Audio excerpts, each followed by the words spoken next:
How to fix WinRAR The Archive is corrupt. Hi everyone, it's Sophia to assist you today without any delay. Let's jump right in.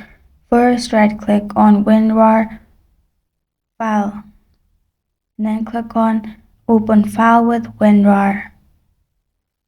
You will find this kind of screen pop up. Click on your file, right click on it, and you'll find extract option. You can extract to a specified folder or extract without confirmation. After that, your extraction will be processed.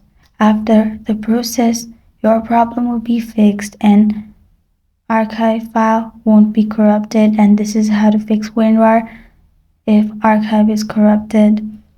Thank you for joining me today. If this video helps you out, please leave a like and subscribe for more.